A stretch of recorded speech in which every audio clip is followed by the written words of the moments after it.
নববর্ষের সকালেই gas cylinder থেকে অগ্নিকাণ্ডের ঘটনা ঘটল বাঁকুড়া শহরের যোগেশপল্লী এলাকায়। ওই এলাকার একটি আবাসনে অগ্নিকাণ্ডের ঘটনা ঘটে। গ্যাস সিলিন্ডার লিক করেছে কিনা তা পরীক্ষা করার জন্য লাইটার জ্বালাতে এই বিপত্তি ঘটে। যদিও ব্যাপক ক্ষয়ক্ষতি বা হতাহতের কোনো ঘটনা ঘটেনি। দমকল কর্মীরা ঘটনাস্থলে পৌঁছে আগুনের পরিস্থিতি নিয়ন্ত্রণে আনে। রেগুলেটর থেকে গ্যাসটা হালকা লিক করছিল, যে ওইখানে বাবা এবারে দেখতে গেছে যে ওইখানে গ্যাসটা আদৌ লিক করছে কিনা, ওই লাইটারটা দিয়ে আগুন জ্বলছে কিনা, তাহলে বুঝতে পারবে।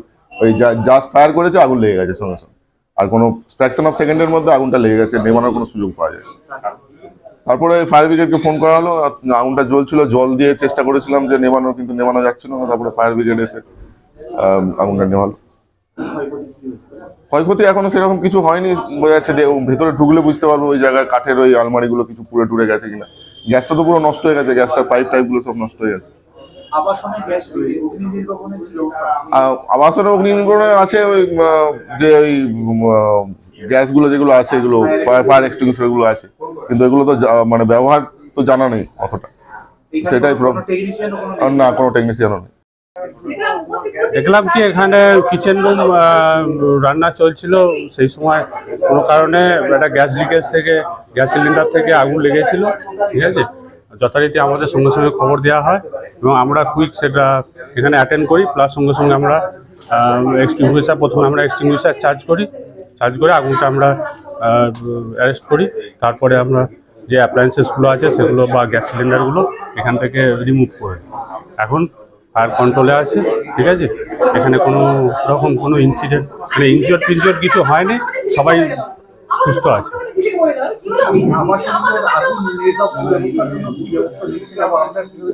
ব্যবস্থা আমাদের তো অলরেডি আমরা বিভিন্ন রকম ক্যাম্পেইন, অ্যাওয়ারনেস প্রোগ্রাম এগুলো আমাদের চলছে। ঠিক আছে, বা আমাদের এখন যে নতুন বিল্ডিংসের যে ফায়ার পারমিশন এগুলো দেওয়া হচ্ছে, সেগুলো সমস্ত রকম যে নিয়ম মেনে, ফায়ার এক্সটিংগুইশের নিয়ম মেনে সেগুলো করা হচ্ছে। নতুন ধরনের সব অ্যাপ্লায়েন্সেস এসছে, সেগুলো সব লাগানোর ব্যবস্থা করা হচ্ছে।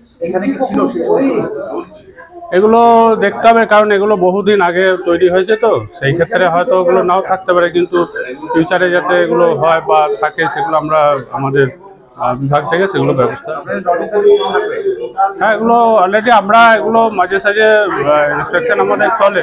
ঠিক আছে, সব ক্ষেত্রে হয়তো সম্ভব হয় না, কিন্তু আমরা ম্যাক্সিমাম করে থাকি।